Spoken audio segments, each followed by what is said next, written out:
Hello, ladies and blokes. Welcome to the Utter Bloke Nonsense podcast. I'm Rabbit, And I'm JJ.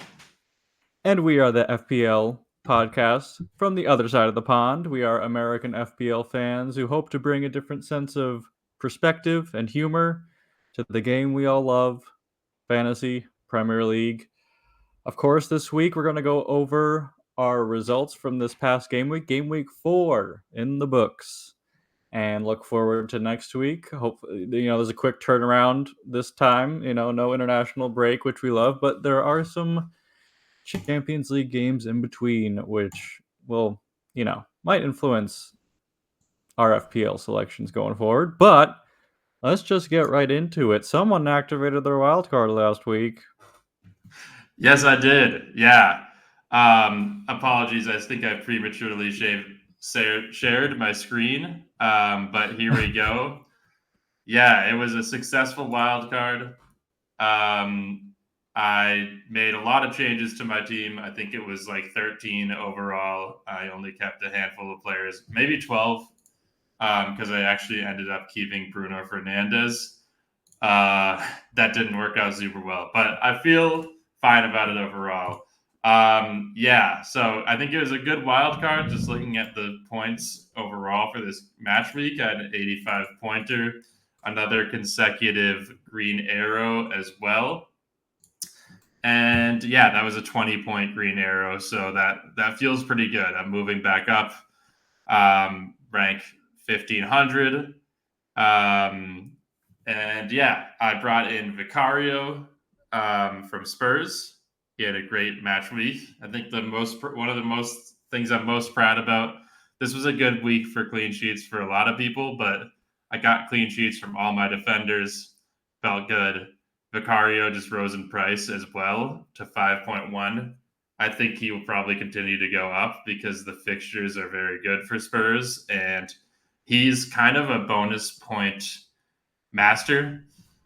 Like, I don't know exactly why. I think it's because he is a pretty good passer and he doesn't lose the ball very often, and also he makes a solid amount of saves.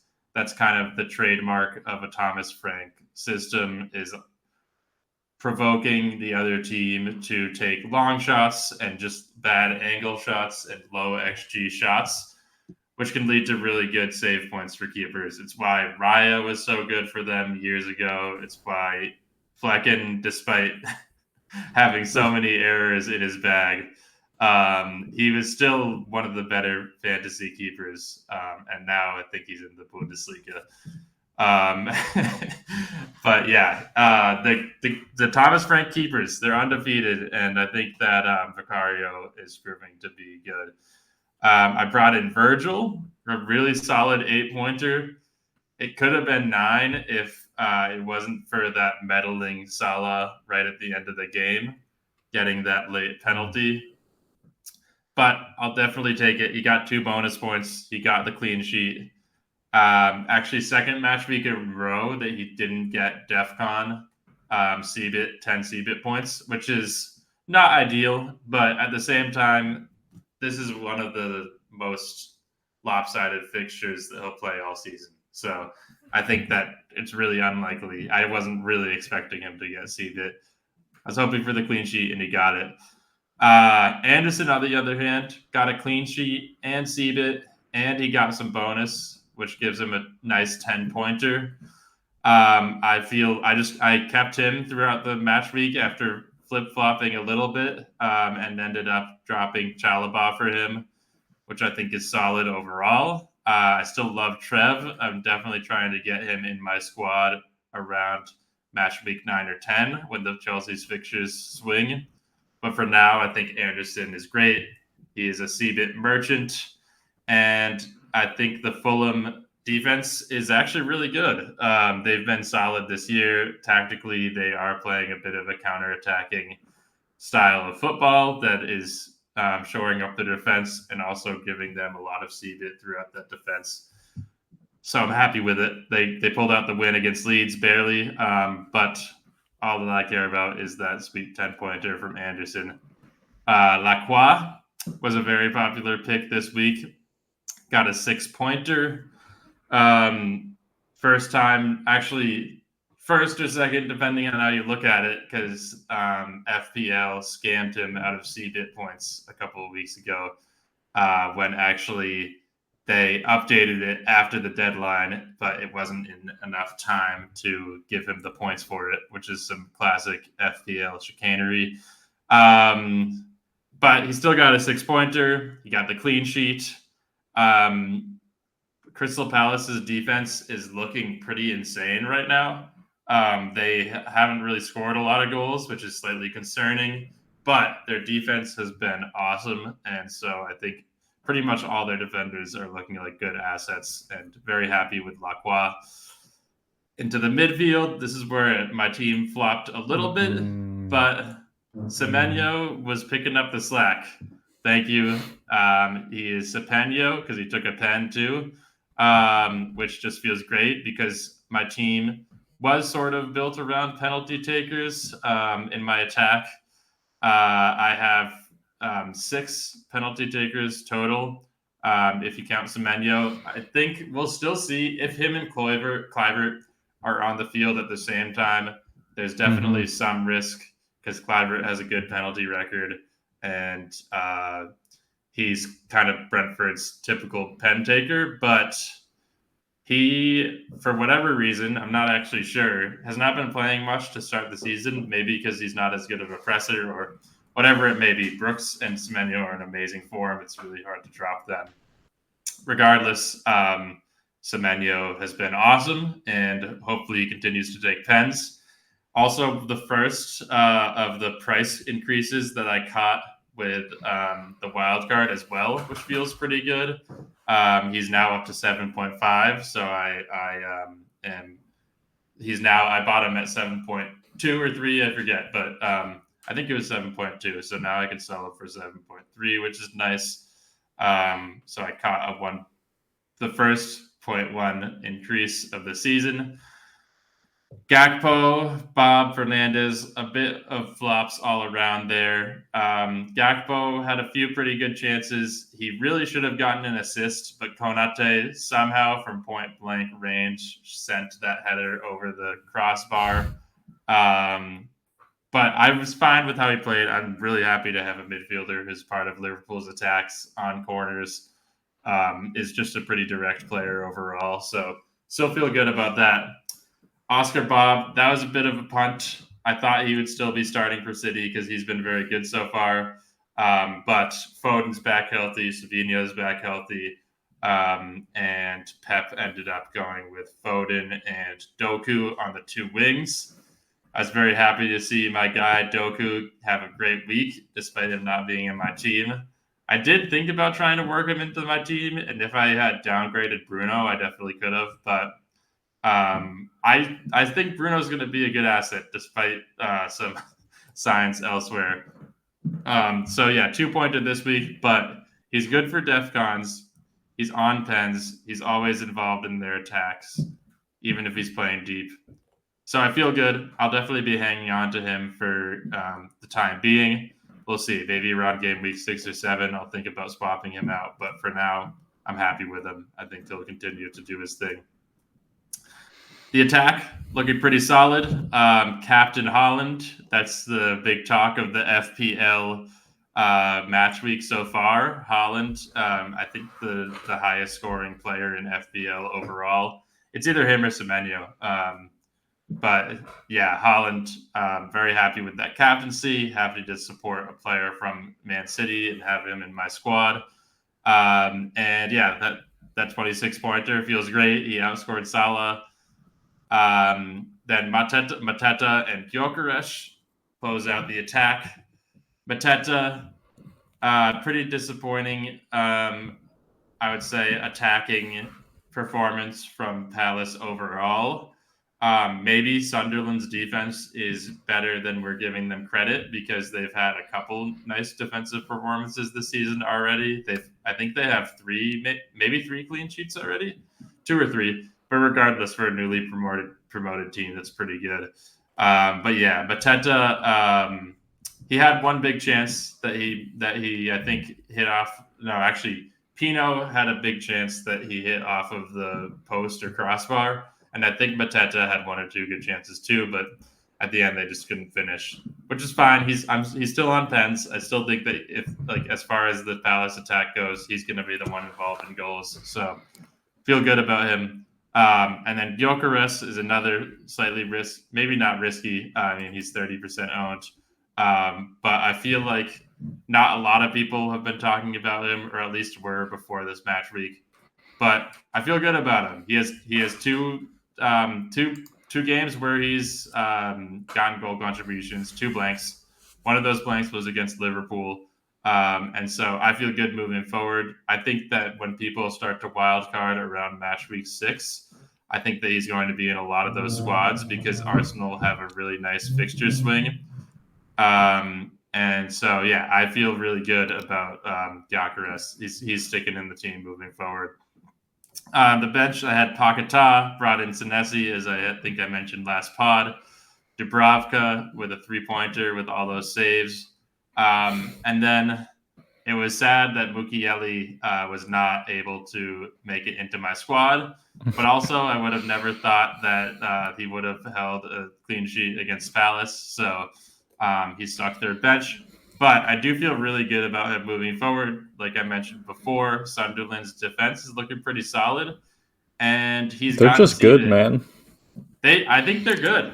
Yeah, I think at this point we could say it.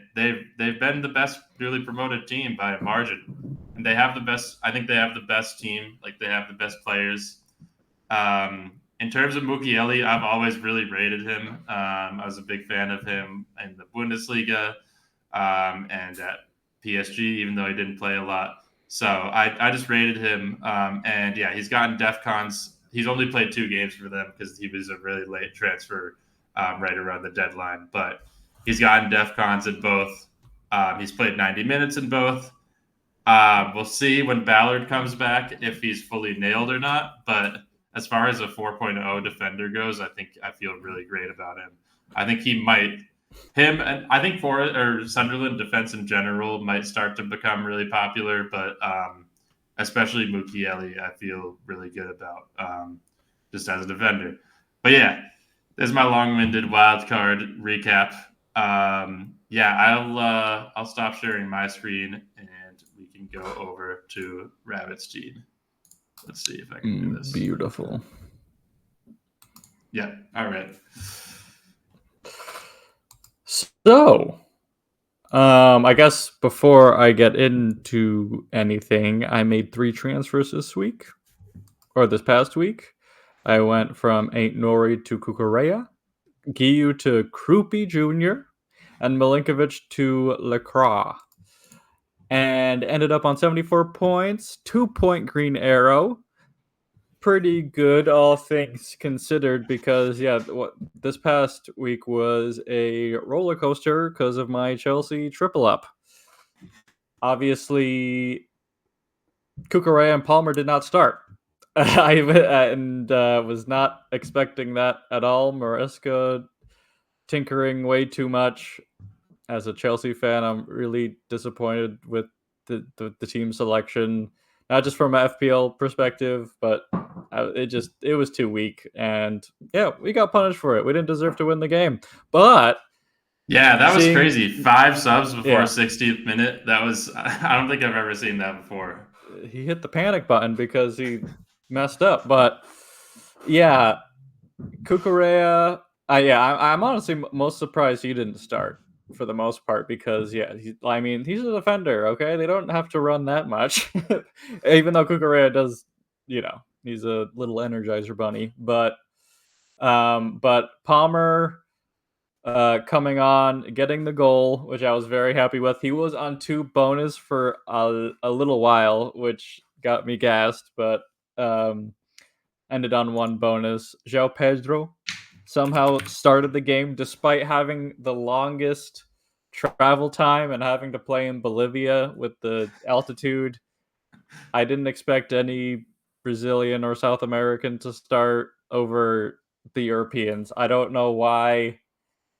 I mean, obviously Maresca was trying to prepare for Bayern on Wednesday, but just like, dude, I would rather start your strongest lineup, and if you're winning, you could, give everyone a half off, like, and it's fine because like what ended up happening was pretty much just that, and we lost, or we didn't lose. It feels like a loss, but honestly, so yeah.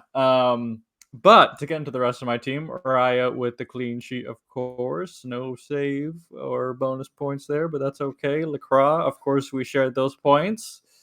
Yeah, that Sunderland Palace game was overall sort of boring, but I was just impressed with how Sunderland played. Like, they were in it.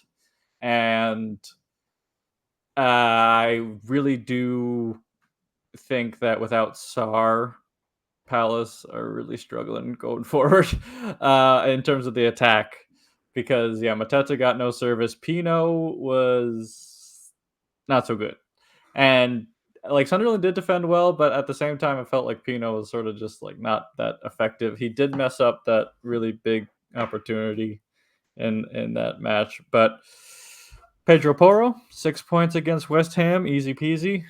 Those are automatic. Okay, and Yai, 14 defensive contributions. Did not see that coming, and he was flagged going into this week.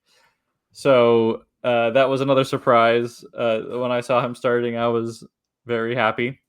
And yeah, although we didn't get attacking return, nice to have those CBIT points. Semenyo, of course, everyone's on the Semenyo bandwagon now, which is fine.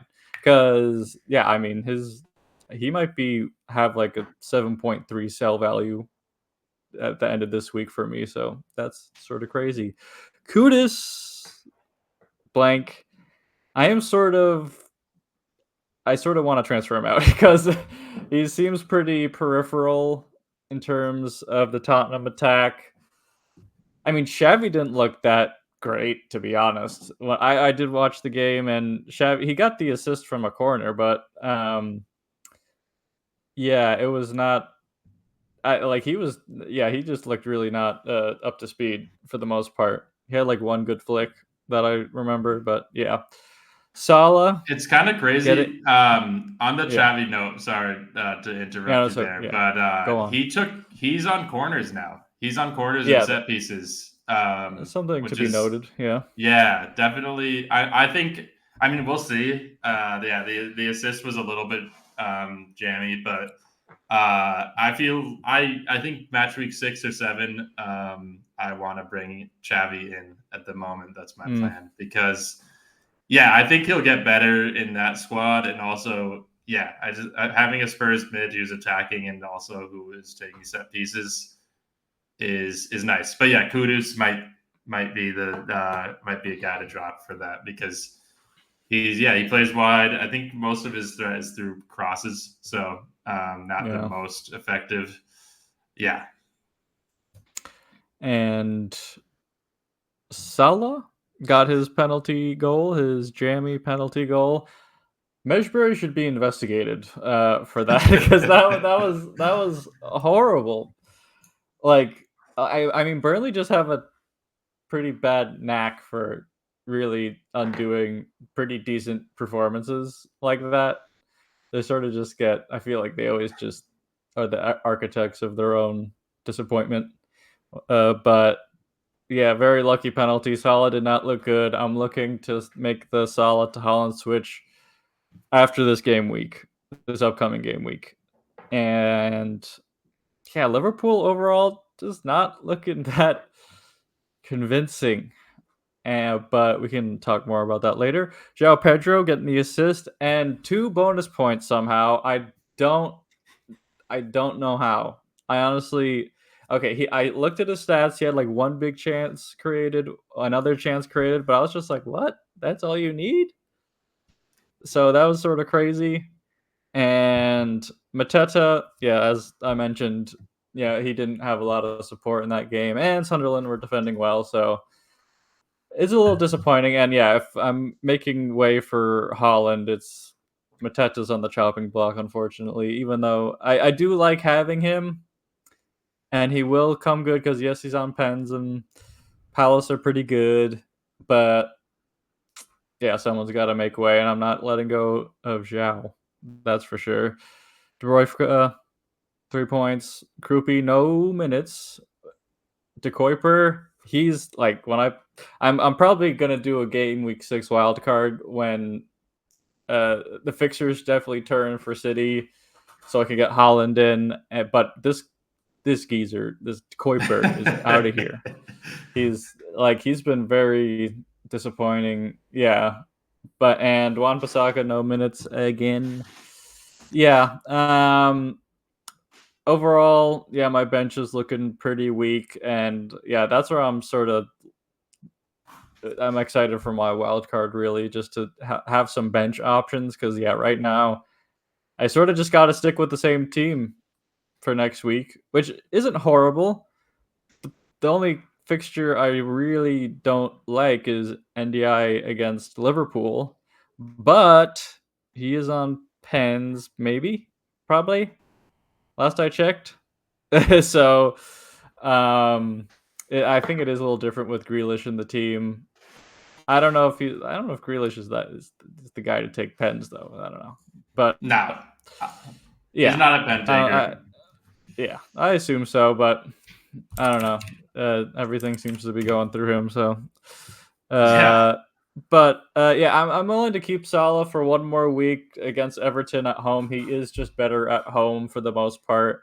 I was actually thinking about triple capping Salah this past game week. Glad I didn't, but like what really made me not triple cap him was um like just looking at his away goal record. It's not that great.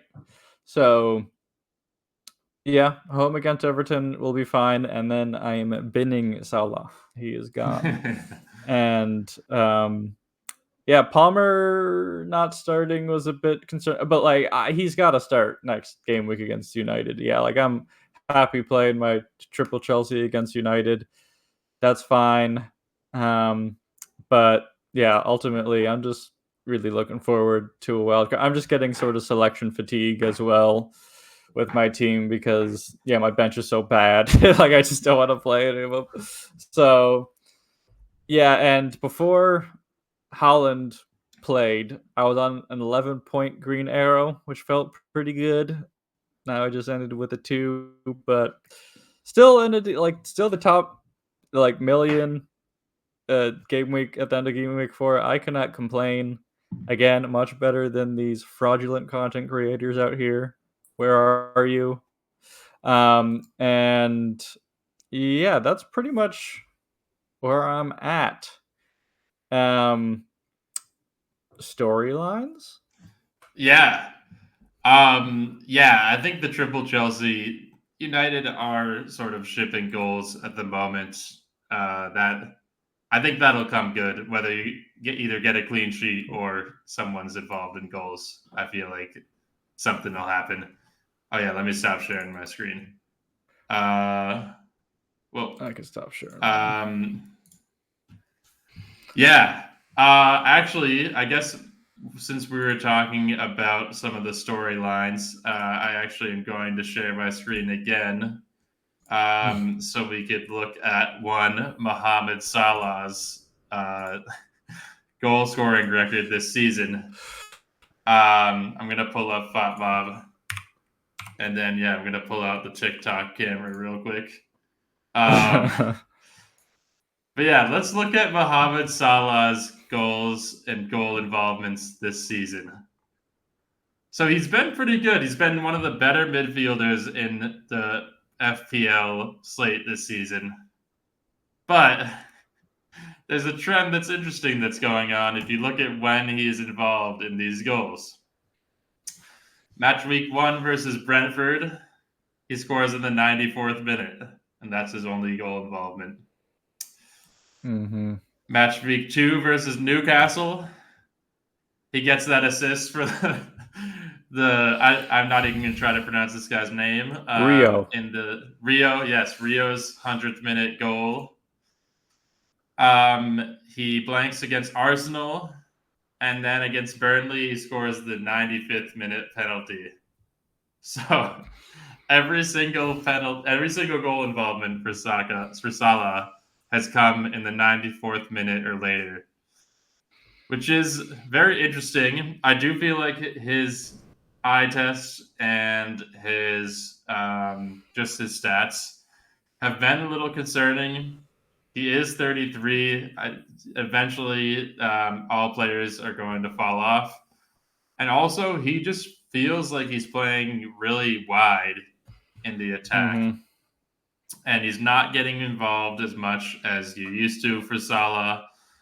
The attacks for Liverpool are really coming down the left-hand side more often than not as well, between Gakpo, Kerkez, or whoever their left back is after Kerkez got up in the 39th minute. That was so brutal. Yeah. But yeah, I mean, I think there's a reason why content creators and regular blokes alike are starting to talk about transferring out Salah, wildcarding 6 to build a non-Salah squad. Yeah, just not great. But at the same time, he continues to be a solid. He's solid. He's been solid this season. I mean, he's only blanked once, so not 14.5. Yes. You know, like worth the value though. You know, it's like that's the thing. It's just like okay, I need more than one return. You know, like if one return a week is like fine. I guess you know over the long term, but like I mean, he is just struggling even to get one return. You know, it's the eye test is just not looking good. I don't know what would really help Salah get more. I honestly thought Wirtz would sort of get the ball to his feet more, you know, like, but he's just always out wide. He's never drifting in the middle like he should be or like I want him to. And yeah, it's just not looking good, man. Like it's God. I just don't know when like Liverpool have to play better. I feel like, or like they will play better at some point this season. But it's just like there's like no real end in sight as of right now. You know, so yeah, I'm just not. They do not fill me with confidence. Yeah, I feel like I will say the Verts thing that you mentioned, like the most dangerous that Salah looks is when he's doing those little 1-2s with Verts. They were doing it a lot in the Burnley game, but they're like so wide when they do it that still like it never seems that threatening. The other thing we'll see, maybe I can't really see it like tactically, but Isak coming in instead of Ekatike, maybe there's sort of a tactical change where that allows Salah to play more direct. But I don't know, like Ekatike doesn't play that direct either. He's good in on the counter, he's definitely their furthest guy up, but when they're like building up, he will drop back into the midfield frequently. And so you would think that would open up space for Salah to go down the middle, but often it seems like it was like last game McAllister was like filling in at like a striker position sometimes, which was strange to see. Wirtz would be there sometimes, and yeah, Salah was never really in the positions that you want him. Wirtz blanked something again. to look out for. Yeah, Wirtz blanked again. Yeah. At this point, I think it's time to transfer him out. Sell. Yeah, I mean, keep him against Everton for sure, but I think the wildcard 6 applies to him as well. Yeah, I mean, he's just not getting great chances. I think he's been good. Like he looks pretty good, but he plays kind of deep and he's more involved in these midfield 1-2s. Not getting a lot of shots, not getting a lot of potential assists. So yeah, not looking great. I'm glad I didn't bring him in because at one point I think I mentioned on here I was thinking of maybe bringing him in. But yeah, I feel way better about Bruno even after a blank than I do Wirtz. So that might say a lot. Just that.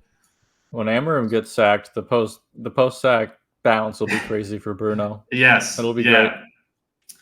Yeah, Bruno under Man United under Nuno with Bruno as their 10 will I be a think movie. Ole's on the market, right?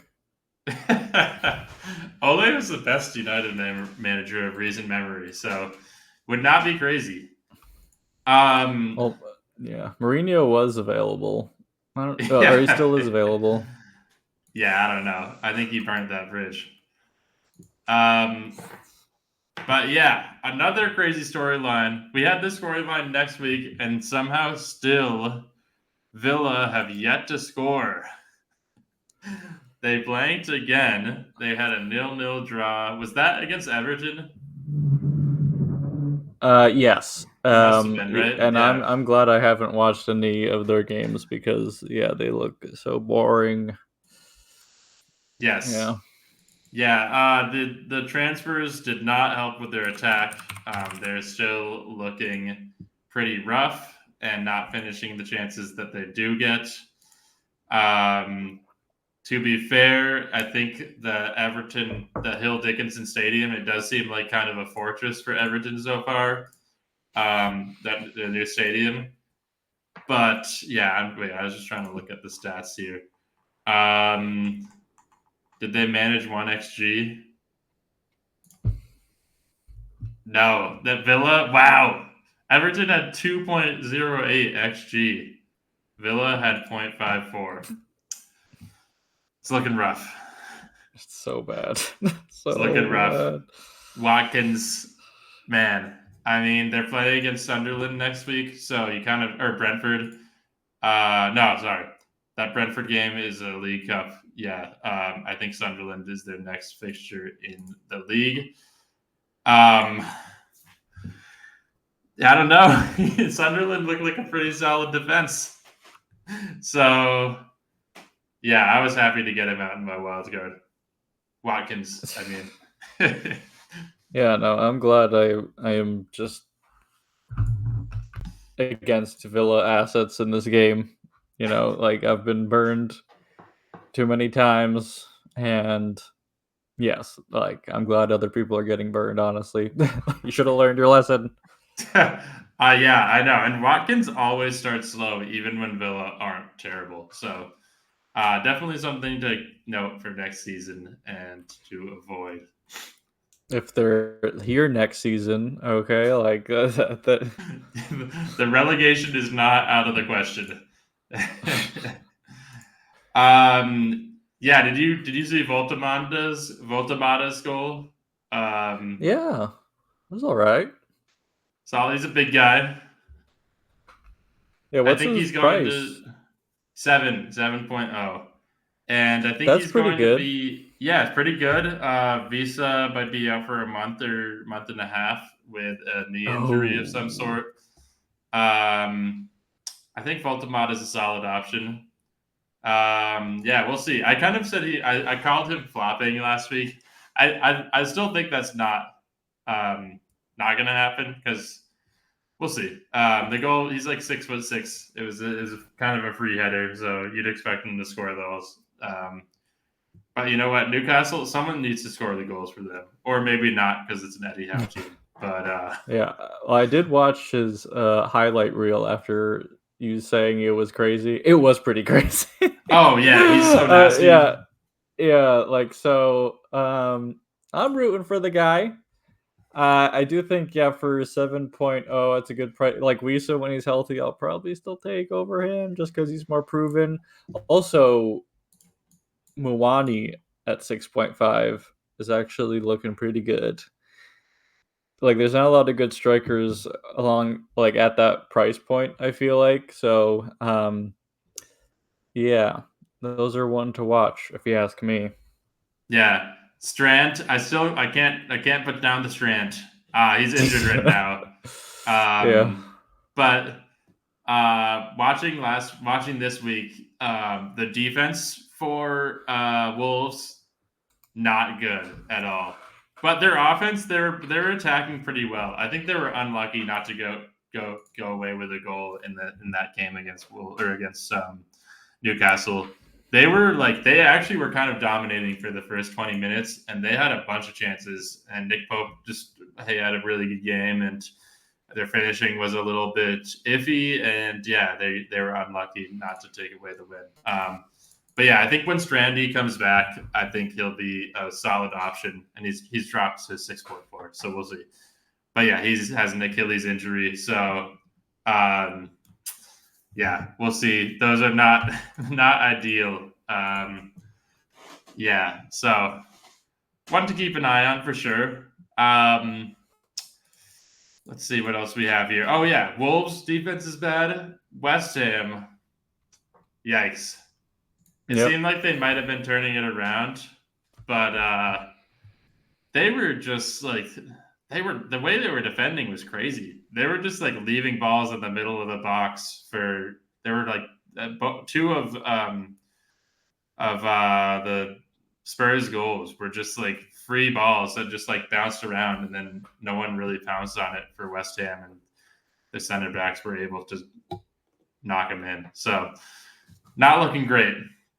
I think those are they're ones to target for your FPL attackers. Add United to the list. Yes. There's like none of the relegated teams. It's just these shit teams that have been in the top flight for too long, if you ask me, yeah. We got to trim the fat on the Premier League. I need one of these teams to go down, and I need I hope Sunderland and Leeds stay up, because I think that they've been good so far. Yeah. Ange's first week with Newcastle. What did you think? Or Forest. Or Forest, yeah. Well, I didn't watch the game, but I think we all expected that he was going to lose this match. And I am not a fan of Ange. I think at Spurs, like when he won the Europa League, everyone was just like, "Oh, keep him," like forgetting the fact that they were like 17th. Yeah, they were 17th last season, which is absurdly bad. People try to explain it away by saying that, oh, they were focusing on the Europa League. It's like that's too big of a sample size, It's just like there's times to focus on those competitions, and that's like the last 5 or 6 weeks of the season, really. Like there's still like, a whole season before that, and they were horrendous. I think Ange kills his players. I don't like how it's a miracle Mickey Van de Ven has working legs after playing under him.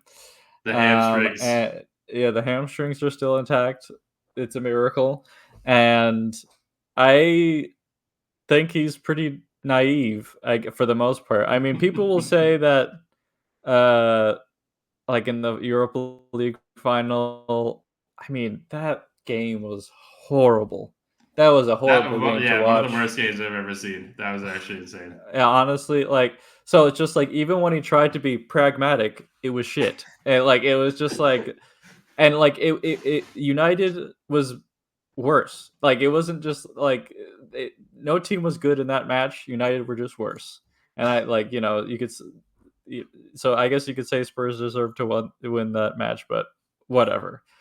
I think Ange really has to abandon his principles if he wants to succeed at Forest. Although I think he's gonna get given a decent amount of time. It's just I don't see the squad fitting him at all. He would have loved Alanga, I think. Doesn't have that anymore. And how is he supposed to do his rock and roll football with Chris Wood? Yeah. How? And his slow ass defenders. I was gonna say, Elliot Anderson, he's gonna kill him. He's gonna kill him. Okay. I think Elliot Anderson's gonna cook, but no, yeah. Imagine the Ange high line with Murillo and Milenkovic standing up at half, just hobbling back, every single time there's a ball that goes through behind them.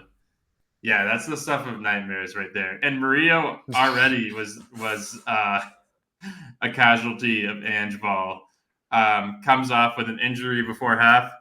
Amazingly, somehow got DEFCON points within I know. like I did 40 see that. I was minutes, like, what? which is awesome. I feel like Murillo could be good.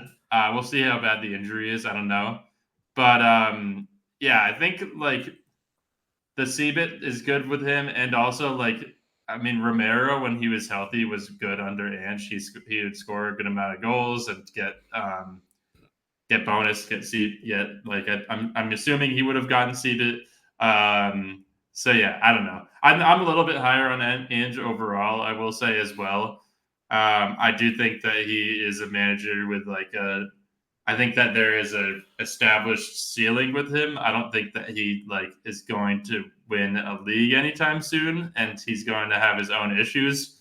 His teams are going to ship goals at certain points, but he'd be the first one to say like that is just the identity of his teams. He likes to play football that is attacking and fun, and that people like to watch. Whether he's shipping goals or he's scoring a lot of goals. I mean that 4-0 against City last year that Spurs put on us. That was just just a great performance. Like when Ange teams are cooking, they look awesome. When they're bad, they are really really bad.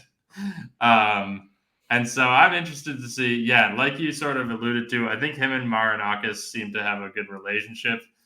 There's actually an old picture that someone uncovered of Steve Cooper, Ange, and Marinakis hanging out in the pool during like I think probably like an international break last year, probably somewhere in Greece. Epstein's Island. Yeah, where was that? Where was this pool? Yeah, I think that oh no, I forgot what I was gonna say. Ange Marinakis. Yeah, I think that Marinakis will give him a long leash. I feel like it seems like honestly the transfers that they made were like even while Nuno was a manager, were transfers for Ange.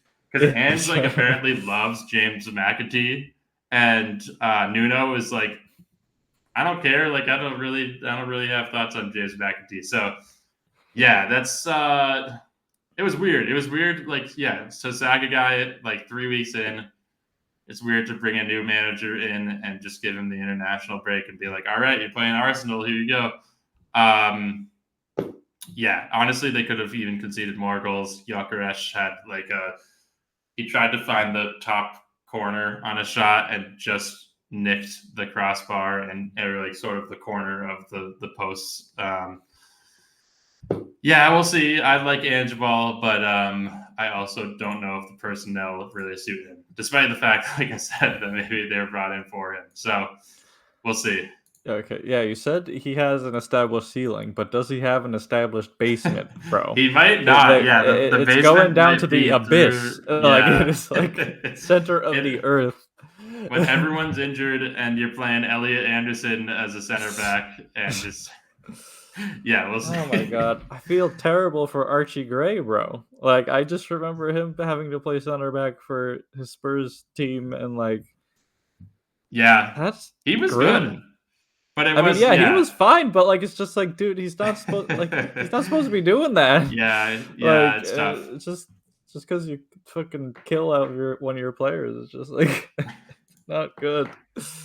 Like like what Ange needs is like a prime Klopp conditioned team with inhalers and the not yet banned performance enhancers. Then he'd cook.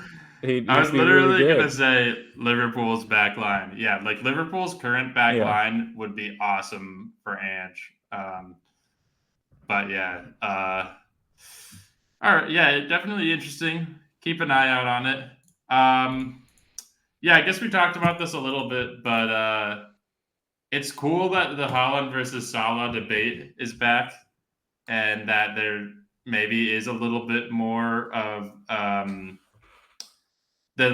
or maybe less of a template We'll see. It's still very early. They probably will, like 2 weeks from now. I'm sure people will have a template sorted out. But like, yeah, it's not like last year. It was like Salah and Isak and people who enabled that, and then you figure the rest out. This year, it feels like there's a little bit more variety out there between some people slumping and some breakout players. So I think that's interesting. Keep an eye out. I don't think that Zubimendi is going to continue to be one of the best FPL midfielders, but we'll see. Maybe he's the new Douglas Luiz. You know? Yes. Oh my god! Yeah, when Douglas Luiz was taking pens, that was awesome.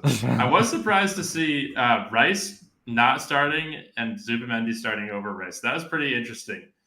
Probably just because they have a game tomorrow, but still, also international break might have. Yeah. Rice definitely played big minutes for England too. Yeah, that's a good point. But yeah, what are you thinking? You're wildcarding 6, Salah out, Haaland in? Yeah, pretty much. Honestly, I was thinking that what if I bank a transfer this week, then on game week 6 I'll have 2 transfers. That's all I sort of need. Maybe. But that's I think I do want to I want to change out Ndiaye. I want to change out Kudus. I want to make my bench better. Yeah, that I think it's worth it for that.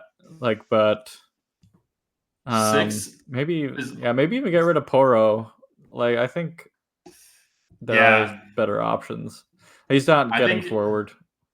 Yeah, so. He's not really. Yeah, and he's not really on set pieces anymore. I feel like Van de Ven. I think there are it does seem like Spurs defense is pretty good, or goalkeeper, but yeah, I don't know if Poro is the one, given that they're 5.0 and 4.5, or I think Van de Ven might be 4.6, but still,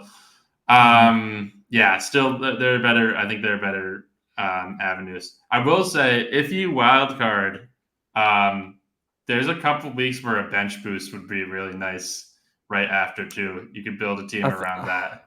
I think I have to start thinking about just throw out my chips at the wall, really, because it is it is I can't wait forever to use them. I can't wait till game week 36. Oh, I could, but it'd just be a wait. Right. But yeah, I am gonna keep that in mind when I wildcard when I think. Well, 19.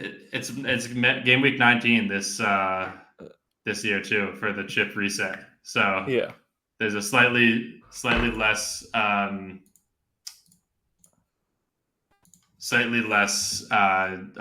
pressure weeks that you can. Yeah.